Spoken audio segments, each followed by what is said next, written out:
What is going on, people? Ryan Williams AC here with your match reaction. Arsenal 3, West Brom 1. Guys, if you're new to the channel, please make sure you like, share and subscribe. I'd love to hear from you all down below in the comment section. Let me know your thoughts on the game, who was your man in the match and who was your worst of the match. Love to hear from you all. So, this game, very indifferent. Arsenal good in patches, Arsenal not good in patches. Pretty much inconsistent, which, you know, the scoreline, yes, we won 3-1, but there's parts of the game that just simply defined our season, if anything. From kick-off, West Brom were putting the pressure on us, guys. Like, they were really putting the pressure on us, and we were lucky to actually get out of the first half, not 2 goals down or anything. I mean, it wasn't good enough. Within the first 10-15 minutes, West Brom were all over us. And I felt, oh God, this is just not good. And then eventually, you know, Emile Rowe buries it. What a finish that was. The build-up was slow, but the passing was better. And this is the thing with Arsenal. With the passing this season, it hasn't been good enough. It's been slow, lethargic, lackluster at times as well. Certain man not really trying to play ball to feet enough, you know. Funny enough, within the build-up to Emile Rowe's goal, it was still slow, but they were finding the players. And with Saka playing left back, I actually felt it really opened up the game a little bit more. Actually got Willian more involved too. We will talk about it a little bit later in this video. And you know, it was a great finish by Emile Rowe. Good for him to get his first Premier League goal at the Emirates. And yeah, 1-0 to the Arsenal, which was good. You know, it was good to see that. But again, we needed more, and it needed to be quicker because it was still slow. And then eventually, Pepe pops out of nowhere with an absolute peach of a finish. Top bins, it's 2-0 to Arsenal.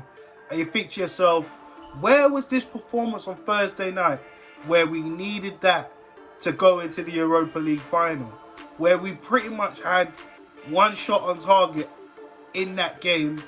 And here we are having more shots on targets. It was just, I don't know. And at that point, you know, in the first 15-20 minutes of the game, I even said like, just being so angry. The way West Brom were playing, they probably would have had a better game of football against Villarreal in that Europa League. I'm not even joking. The way West Brom were getting at us, it just said a lot. Really, it really did. And then, yeah, so we ended off the first half 2-0 up. Second half, we were trying to get that third goal. Just nothing was coming at it. You know, chances for Martinelli, which he did have a chance in the first half, but nothing really came of it. Second half, same with Martinelli. I just felt he just a little bit lost at times. I didn't think we were getting the ball to him quick enough, and then even when he got onto the ball, you could tell it wasn't. I don't know. It just felt a little bit uncomfortable for him, you know. Felt like he was trying to force a few things as well. He did have a break in the first half, I forgot to mention, but again, I don't know. But it's going to take time with Martinelli, of course, you know what I mean? All these young players like him, Rowe, Saka, I mean, they are the energy of the team. They are the battery of the team. It keeps us ticking sometimes. It's the experienced players that let us down. But with Martinelli, Saka, Rowe, they're all going to eventually get better over time.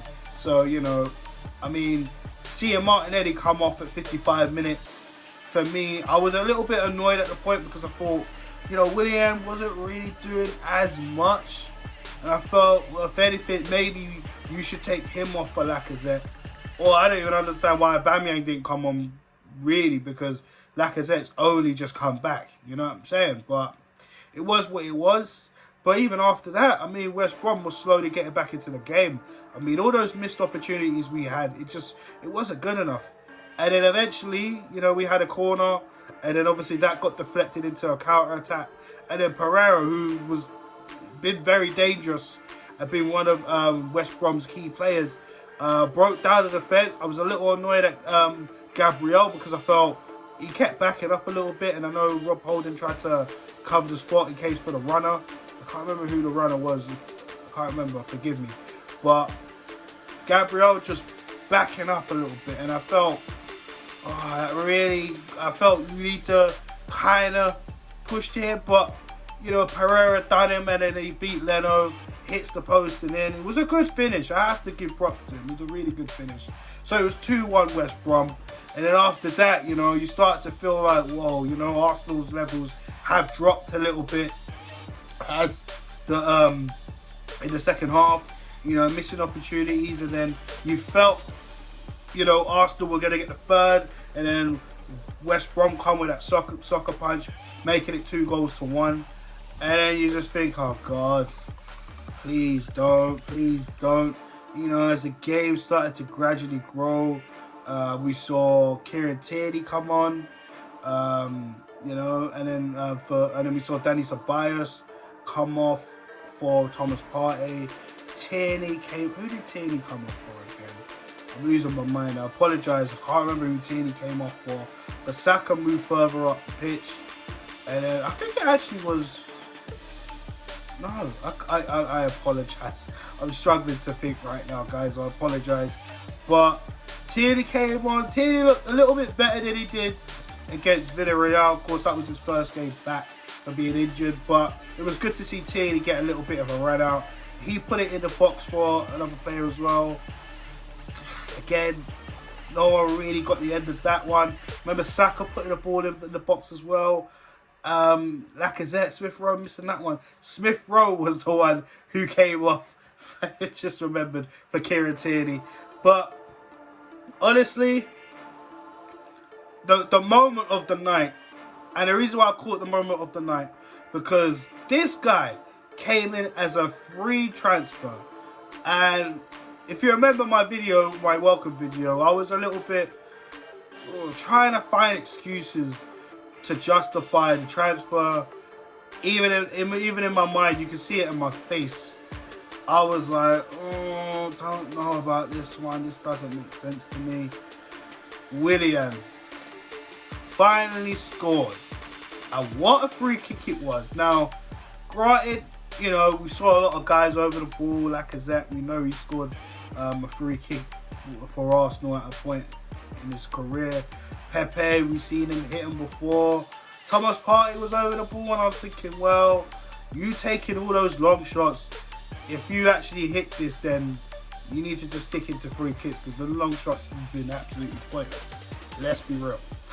But Willian was over the ball, and for some weird reason in my head, as I saw them all stepping, I actually said, you know what? I actually hope Willian scores, you know, because as much as I get at him and feel, you know, this was the wrong signing, and I feel we need to move on for Willian, because I don't really see him offering that much to us as much as Mikel Arteta seems to think. I actually just felt like, come on, man, you can't end the season with no goals and like 7 assists. That's just poor. Even if he does score, it's just poor. But what a free kick it was.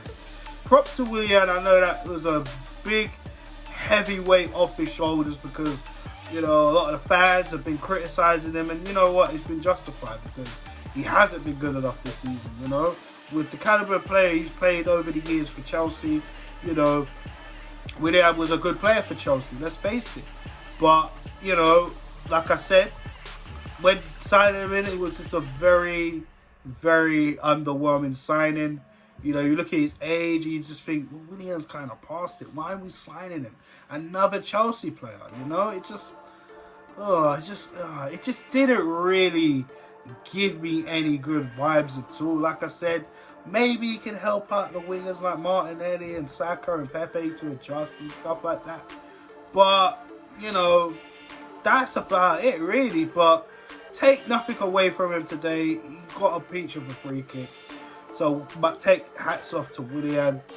But other than that, I mean, the game was pretty much settled by then. I mean, West Brom were kind of just dead after that. And they kind of summed up saying, okay, well, I think we're relegated, and that's how it was. The final whistle went eventually, and that was it.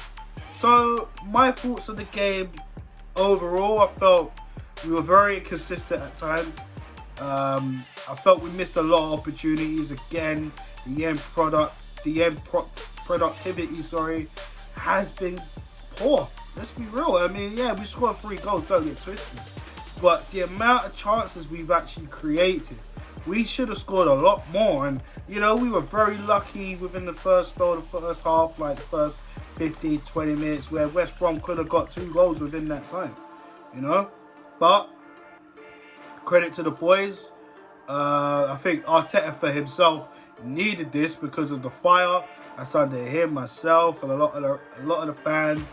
Can't speak for everybody, but fans I personally know and spoke to, you know, not happy with him and feel he needs to be removed as the manager. But that's just how it is.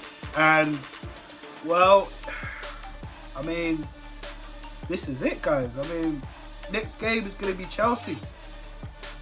That's going to be tough. That is going to be so tough. Chelsea just coming back off a 2-1 victory against Manchester City yesterday. They got the FA Cup final on Saturday as well against Leicester. I'm sure they want some redemption after we beat them, knocked them out, and beat them in the final last season. And of course, they got a Champions League final coming up. I mean, Thomas Tuchel came in and turned Chelsea around. You know, they were on a bad spell under Frank Lampard, and then obviously their owner, who actually cares and gives a crap, just pulled the plug. Legend or not, pulled the plug.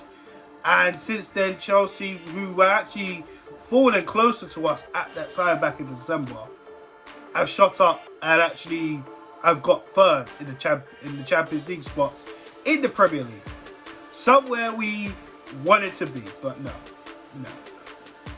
But anyways, guys, Arsenal going to Stamford Bridge. Stay tuned for that match preview that will be out tomorrow.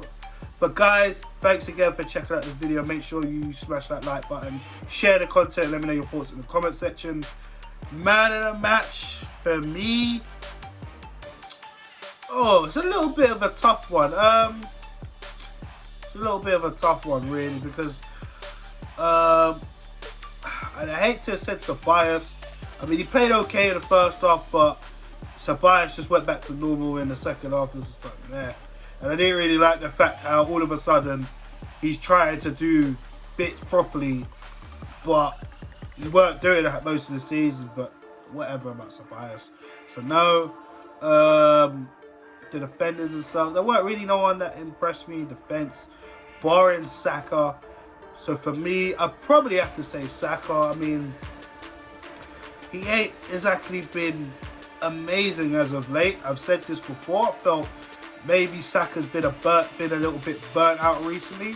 However, I think today him playing at left back really opened up the game a little bit more. I mean, second half he kind of slowly went quiet when he went into the midfield when Tierney came on. But I think him and Smith Rowe's influence just tells you how important and vital they are for the future. And worst of the match, I'm not even too sure, you know. There wasn't anyone that really stood out for me that was awful. But I'll let you guys figure that out. But yeah, guys, I'm out of here. Take care. Have a good night.